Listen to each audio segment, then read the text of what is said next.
बातें करते हम खेतों की और उसके रखवाली की, बाग बगीचा फल फूलों और फसलों की हरियाली की। हम बीजों की बातें करते उत्तम जल संसाधन की, हम तकनीकी बातें करते फसलों के उत्पादन की।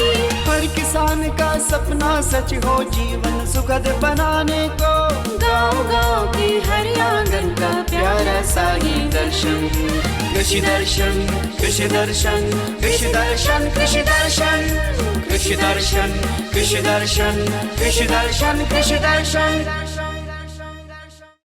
नमस्कार, जोहार। कृषि दर्शन कार्यक्रम में आप सभी का स्वागत है। मैं हूं नमिता। हमारे मेहनती किसान भाई बहन दिन प्रतिदिन कड़ी मेहनत करते हैं और आज उसी मेहनत के साथ मंजू उरांव जी हम सबके बीच में। जी हां, आज हम बातें करेंगे मंजू उरांव जी की। बातों का सिलसिला जारी रखते हुए सबसे पहले देख लेते हैं कृषि समाचार। नमस्कार, कृषि समाचार में आपका स्वागत है। मैं हूं अंशु शिखा लकड़ा। आइए देखते हैं आज कृषि समाचार में क्या है खास। मिट्टी के स्वास्थ्य के लिए प्राकृतिक कृषि अपनाएं, अनुदान पर PMFME योजना का ले लाभ। हल्दी की खेती के लिए अनुशंसित प्रभेद में लगाएं राजेंद्र सोनिया। अब समाचार विस्तार से। खेत की मिट्टी में बेहतर स्वास्थ्य और अधिक पोषक तत्वों से युक्त बेहतर गुणवत्ता वाले उत्पादन प्राप्त करने के लिए जैविक एवं प्राकृतिक खेती अपनाएं। इसमें बाहर से किसी रासायनिक उर्वरक का इस्तेमाल नहीं होता, सिर्फ जीवाणु और जैविक खाद का प्रयोग होता है। यदि मूल्य संवर्धन या फूड प्रोसेसिंग में कोई किसान या स्वयं सहायता समूह की महिलाएं उद्यम शुरू करना चाहते हैं तो 35% अनुदान पर PMFME योजना का लाभ ले सकते हैं। इस योजना का लाभ नाबार्ड बैंक से भी लिया जा सकता है। किसान भाई, सब्जी की खेती के लिए आप बिचड़ा तैयार करना चाहते हैं तो प्रो ट्रे का इस्तेमाल कर सकते हैं। प्रो ट्रे में रोग कम लगते हैं और पौधा स्वस्थ तैयार होता है। पहले तो हम लोग जो बिचड़ा की बात करते थे, सीधे खेत में पहले बिचड़े की हम लोग बुआई बीज की करके अपना पौध उत्पादन करते थे, लेकिन किसान भाइयों अब वो समय चला गया है। सीधे खेत में छोटे बीज की बुआई करके स्वस्थ पौध उत्पादन अब संभव नहीं है, क्योंकि मौसम में परिवर्तन प्रतिदिन होता ही रहता है। इसलिए प्लास्टिक की प्रो ट्रेज आजकल विभिन्न आकार की आ रही हैं। अगर हम छोटे बीज वाले सब्जियों की बात करें तो उसके लिए छोटे साइज़ के प्लास्टिक की प्रो ट्रे आ रही हैं, और कद्दू वर्ग के लिए बड़े पौधे जिनके बीज होते हैं उनके लिए अलग अलग तरह के प्लास्टिक की ट्रे या प्रो ट्रे बाज़ार में उपलब्ध है। किसान भाई उसी में ही प्रो ट्रे में सब्जी पौधों का बिचड़ा उत्पादन करें तो उनका पौध भी स्वस्थ मिलेगी और समय की बचत होगी, और उसको अच्छे ढंग से बाज़ार में लगा सकते हैं। खेत में प्रो ट्रे के लिए आजकल एकदम बना बनाया मिक्सचर कोकोपीट आ रहा है, उसी का ही प्रयोग किसान भाई करें। वो स्टरलाइज होता है और बहुत सारी बीमारियां स्वतः ही उसमें नियंत्रित हो जाती हैं, जो कि पौधशाला में आती हैं। हल्दी की खेती से अधिकाधिक उत्पादन लेने के लिए 18 से 20 क्विंटल बीज प्रति हेक्टेयर लगाएं। कतार से कतार की दूरी 45 सेंटीमीटर और बीज से बीज की दूरी 15 सेंटीमीटर रखें। बेहतर उत्पादन के लिए अनुशंसित प्रभेद में राजेंद्र सोनिया लगाएं। हल्दी की खेती के लिए बलुई, दोमट और जल निकास वाली मिट्टी उपयुक्त है। हल्दी के 1 से 2 आंख वाली बीज की गांठ को ही लगाएं और गर्मी में समतल भूमि में खेती करें। साथ ही 7 से 10 दिनों पर सिंचाई करते रहें। किसान भाई बागवानी में निकौनी के लिए नूतन खुरपा नामक कृषि यंत्र का प्रयोग कर सकते हैं। इसकी कार्य क्षमता 6 से 8 डिसमिल प्रतिदिन है। आज की विशेष जानकारी है टमाटर फसल में फल छेदक और पत्र छेदक कीटों के रोकथाम के बारे में। किसान भाई, यदि आप टमाटर फसल की खेती करने जा रहे हैं तो इस समय फल छेदक और पत्र छेदक कीट से सावधान रहें। इन कीटों के रोकथाम के लिए 250 किलोग्राम नीम की खल्ली में 20 किलोग्राम DAP मिलाकर खेतों में भुरकाव कर दें। और अब एक नज़र राज्य के 5 प्रमुख शहरों के मौसम के मिजाज पर। आज राज्य के 5 प्रमुख नगरों के अधिकतम और न्यूनतम तापमान कुछ इस प्रकार दर्ज किए गए। रांची का अधिकतम तापमान 30 डिग्री। कृषि समाचार में आज इतना ही। अगले दिन अगले अंक में फिर मुलाकात होगी कुछ ताज़ा तरीन खबरों के साथ। तब तक के लिए दीजिए इजाज़त। नमस्कार, जोहार। अभी आप देख रहे थे कृषि समाचार, जहां खेती बाड़ी से जुड़ी ढेरों जानकारियां आपने ली। मंडी का भाव, मौसम का मिजाज, नीति, तकनीक, उपकरण के बारे में जाना और भी बहुत सारी बातें करेंगे, लेकिन उससे पहले लेंगे छोटा सा विराम।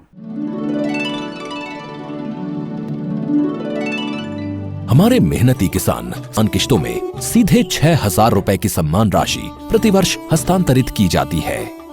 इस योजना के शुरू होने के बाद से 2 लाख करोड़ रुपए से ज्यादा सीधे किसानों के बैंक खातों में ट्रांसफर किए गए हैं। जब बीज लेने का समय होता है, जब खाद लेने का समय होता है, तो ये मदद किसान तक पहुंच जाती है। देश के 85% से अधिक छोटे किसानों के लिए ये बहुत बड़ा खर्च होता है। आज देश भर के किसान मुझे बताते हैं कि पीएम किसान निधि ने उनकी बहुत बड़ी चिंता को कम कर दिया है। दुनिया की सबसे बड़ी डायरेक्ट बेनिफिट ट्रांसफर योजनाओं में से एक पीएम किसान की सराहना अंतर्राष्ट्रीय मुद्रा कोष यानी IMF जैसी वैश्विक संस्थाओं ने भी की है। किसानों के लिए पीएम किसान से जुड़ना बेहद सरल है। इस योजना के अंतर्गत नामांकन के लिए किसान भाई बहन राज्य सरकार द्वारा नामित राजस्व अधिकारी या नोडल अधिकारी पीएम किसान से संपर्क कर सकते हैं तथा सामान्य सेवा केंद्र पर भी स्वयं को पंजीकृत करा सकते हैं। इसके अलावा किसान भाई बहन वेब पोर्टल पर फार्मर्स कॉर्नर एवं पीएम किसान मोबाइल ऐप के माध्यम से भी पीएम किसान सम्मान निधि संबंधित जानकारी, भुगतान की स्थिति तथा अन्य सुविधाओं का लाभ उठा सकते हैं। पीएम किसान योजना से राज्यों के भूमि अभिलेखों को डिजिटल करके उन्हें और अधिक पारदर्शी बनाने में भी मदद मिल रही है।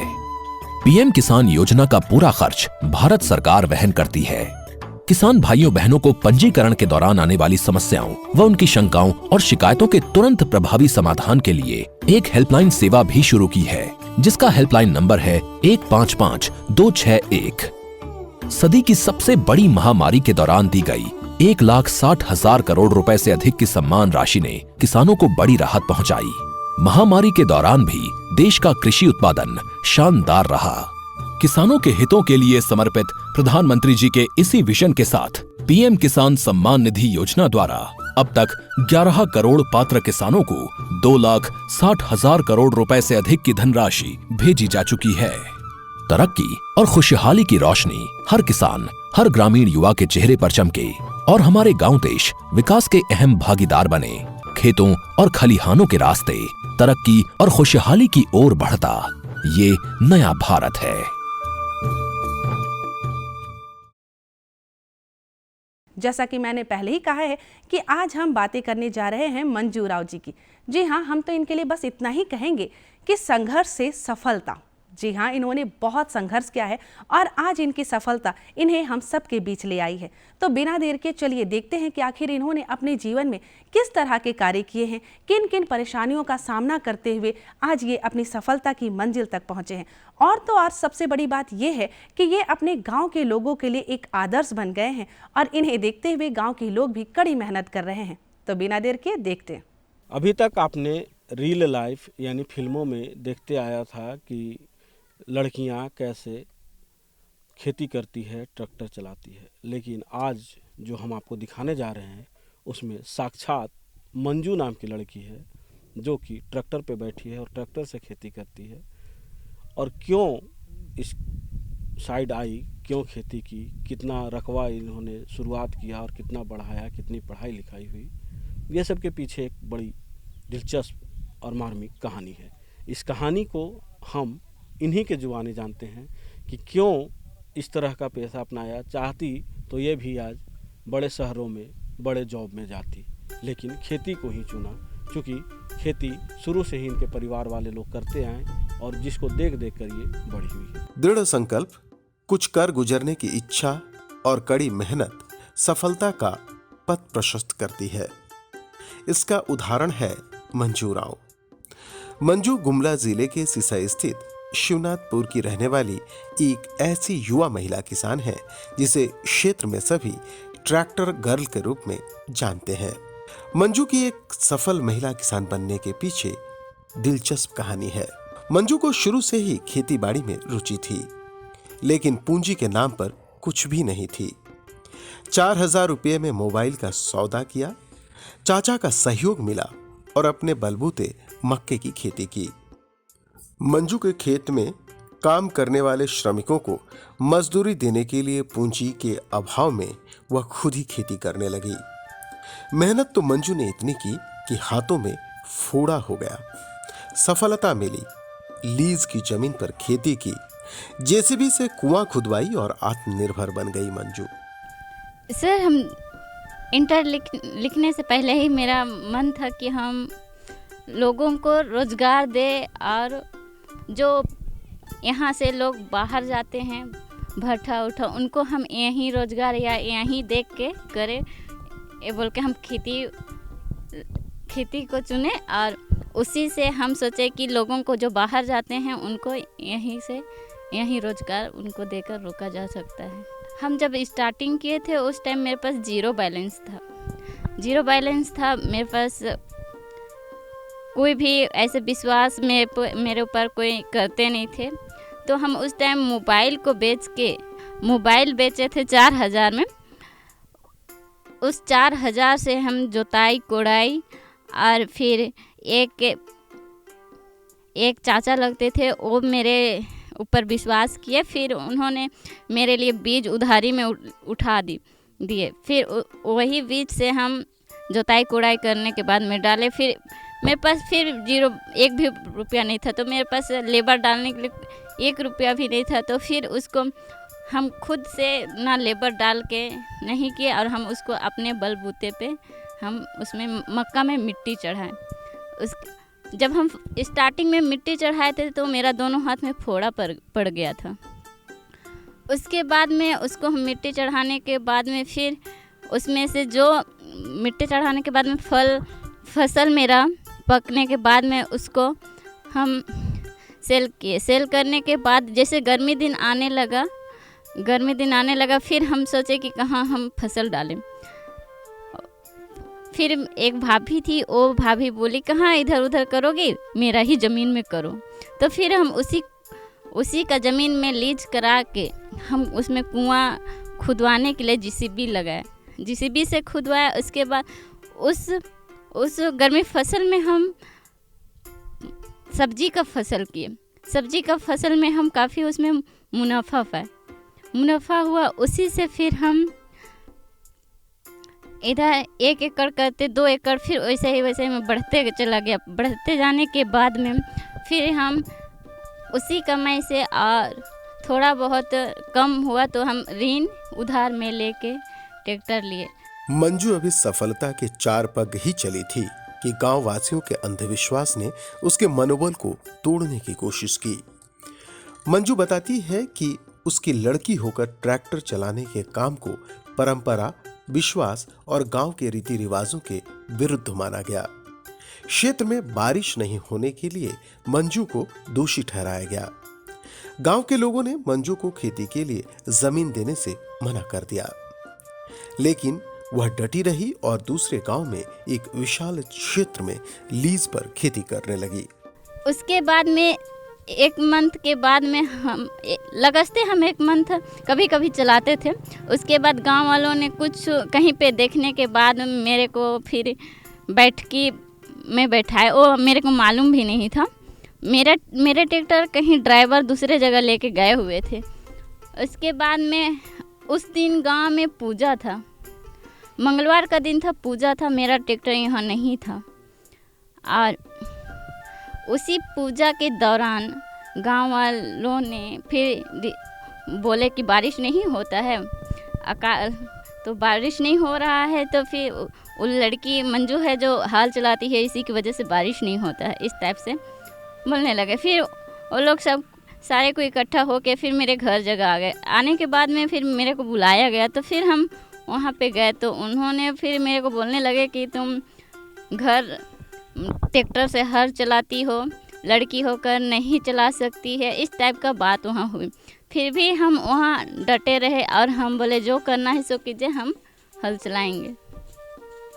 उसके बाद में वहाँ पे कुछ ज़्यादा ही विवाद होने के बाद में फिर वहाँ कुछ हो नहीं पाया। फिर हम लगाते इधर फसल उसल लगाते रहे। उसके बाद में फिर उस बैठक के बाद में मेरे को गांव में कोई ज़मीन उमीन नहीं देने लगे। उसी दौरान हमको फिर बाहर खेती करने के लिए जाना पड़ा। फिर हम अभी छड़दा में 15 एकड़ ज़मीन लीज में लेकर करते हैं। वो ज़मीन है विष्णु उरांव का, उन्हीं का ज़मीन में अभी हम लीज लेकर करते हैं।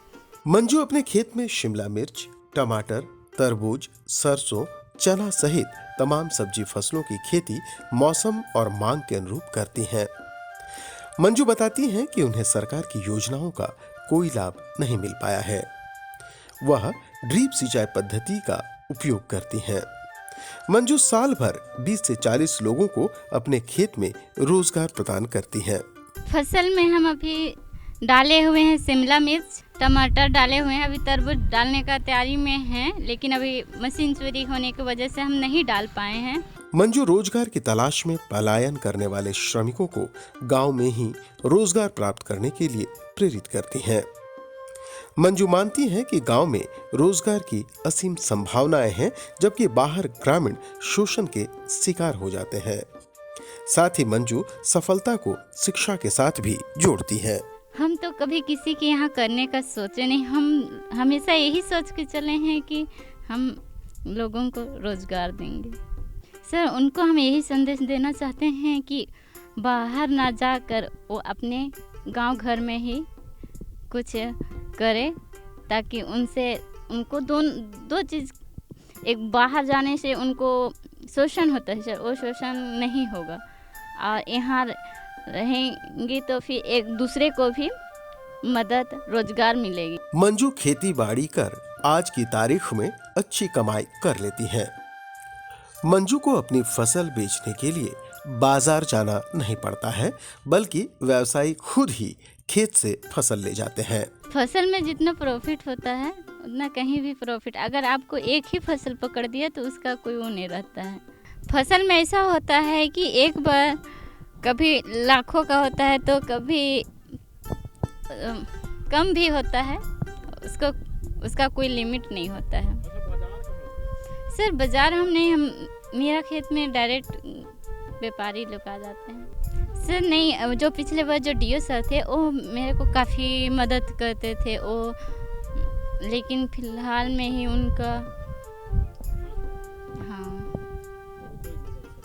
नहीं, अभी तक हमको कोई भी वैसा, बहुत सारे लोग आए गए लेकिन कोई मदद नहीं मिला। फ्लोरेंस देवी शिवनाथपुर ग्राम पंचायत की मुखिया हैं। वे बताती हैं कि मंजू के द्वारा खेत में ट्रैक्टर चलाने को लेकर पहले विवाद हुआ था। अंधविश्वास के कारण लोग भाग गए थे, लेकिन मंजू हिम्मत वाली है। ट्रैक्टर गर्ल पर उन्हें और अन्य ग्रामवासियों को गर्व है। फ्लोरेंस सरकार से ऐसी बेटियों के लिए मदद और प्रोत्साहन की गुजारिश करती है। देखिए, मैं मंजू को बचपन से ही जान रही हूँ। मैं अभी 3 टर्म से मुखिया हूँ, तब से ही मैं जान रही हूँ। इनके पिताजी हम लोग से करीब लगभग एक बैच में ही हम लोग पढ़े हैं और ये काफ़ी खेती बाड़ी करते हैं, साग सब्जी उगाते हैं। तो उन्हीं के साथ मंजू बाजार उजार जाती थी, हम लोग देखते थे।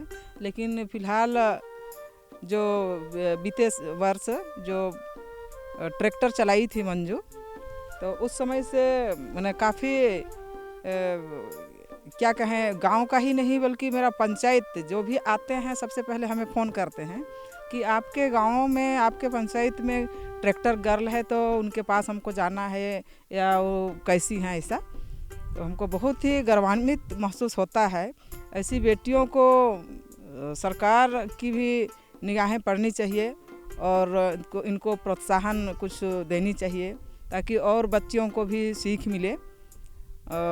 अभी जो ट्रैक्टर जिस समय चालू की चलाना गांव में, तो लोगों के द्वारा बहुत विरोध हुआ कि एक लड़की बच्ची ट्रैक्टर चला रही है। उस दिन पूजा का दिन था, लोगों के द्वारा मना किया जाता है, लेकिन ये एक्चुअल ट्रैक्टर नहीं चला रही थी, कहीं दूसरे जगह इनका ट्रैक्टर था। मैंने गलत फहमी से उन लोगों ने बोला कि एक बेटी महिला होकर के ट्रैक्टर चलाई इसीलिए बरखा नहीं हो रहा है, वैसा नहीं था। हाँ, अंधविश्वास, लोगों का अंधविश्वास हम लोगों ने बहुत झेला। इनके लिए कई बार मीटिंग सीटिंग करके लोगों को समझाने की कोशिश किए, फिर लोग समझे, धीरे धीरे समझे और अभी जानने लगे कि मंजू बहुत हिम्मत वाली है, हम लोग भी उस तरह का करें। फ्लोरेंस बताती हैं कि एक ग्रामीण लड़की होने के बाद भी मंजू जो काम कर रही है वह सराहनीय है। सरकारी सहयोग से उसका मनोबल बढ़ेगा। मंजू सभी के लिए प्रेरणा स्रोत है। हम देखिए, महिला का दर्द हम समझते हैं। एक महिला है और इतना हिम्मत वाली है जो कि अकेले में खेती करती है, बहुत ज़्यादा ज़मीन को लेके अकेले रात बिरात। पहले तो साइकिल में जाया करती थी, साइकिल में सब्जी उब्जी बेचती थी। अभी इनके पास कुछ कमाई तो पैसा तो स्कूटी ली है, उसी से जाती आती करती है। हमको बहुत अफसोस लगता है इसके लिए। और एक जितना लड़का बच्चा नहीं कर रहा है उतना एक महिला होकर, एक लड़की बच्ची होकर के ये जो कर रही है, इसके लिए मैं बहुत ही सराहनीय करती हूँ इसको। मंजू के शुरुआती संघर्ष और ग्रामीणों के विरोध की वजह से उनके पिता ललदेव भगत को काफी तकलीफ तो हुई, लेकिन उनकी सफलता पर बतौर पिता ललदेव भगत गर्व महसूस करते हैं। थोड़ा बहुत तो विरोध तो हुआ, लेकिन हमको तो तकलीफ लगा थोड़ा। खेती तो यहाँ करीब अभी जुतवाल है टमाटर डालने के लिए करीब 10 एकड़ है। मंजू की हिम्मत, लगन और मेहनत को देखकर यह सच लगता है कि खम ठोक ठेलता है जब नर, पर्वत के जाते पांव उखड़। मानव जब जोर लगाता है, पत्थर पानी बन जाता है। मंजू एक सफल महिला किसान ही नहीं, बल्कि अंधविश्वास के अंध तमस में भटक रहे समाज के लिए एक हिम्मत की ज्योति है। वह साहस की प्रतिमूर्ति है और कुछ कर गुजरने की प्रण वाली महिलाओं के लिए प्रेरणा भी है। तो आपने देखा कि ट्रैक्टर गर्ल के नाम से मशहूर मंजू अपने जीतोड़ मेहनत और परिश्रम के बदौलत जिस तरह से दिन प्रतिदिन रकबा बढ़ाती जा रही है और लोगों के लिए एक संदेश छोड़ गई कि अगर खेती करेंगे तो उसमें भी काफ़ी मुनाफा है। घर परिवार की स्थिति दयनीय थी, जिस कारण वो जुड़ी और आज घर की स्थिति में जो बदलाव आया है, घर के सामने जो ट्रैक्टर झूल रहा है, वो इसकी कड़ी मेहनत का नतीजा है। इस तरह की लड़कियां जब आगे आके बढ़ के काम करती है तो फिल्मी पर्दे पे जो आप कहानियां देखते हैं वो आपको रियल लाइफ में देखने को मिल जाती है। और इस क्षेत्र में जो पलायन की सबसे बड़ी समस्या है, उसके लिए एक सबक है कि अपने ही घर में रह के काम करें, खेती करें और खेती करके वो मुकाम हासिल करे कि लोग बोले वाह मंजू वाह। देखा ना आप सभी ने, अगर मंजिल पानी है तो मेहनत से कभी नहीं घबरानी है। बातों का सिलसिला यूं ही जारी रखते, लेकिन समय हो गया है आपसे विदा लेने का। हम लेंगे आपसे इजाजत ताकि अगले अंक में पुनः हम आपसे यूं ही बातें कर पाए। जाने से पहले आप हमारा पता लिख लीजिए। हमारा पता है कार्यक्रम कृषि दर्शन, कृषि प्रकोष्ठ द्वारा केंद्र निदेशक, दूरदर्शन केंद्र, रातू रोड, रांची। पिन संख्या 834001। अब आप मुझे और हमारी कृषि दर्शन टीम को विदा दीजिए। जोहार।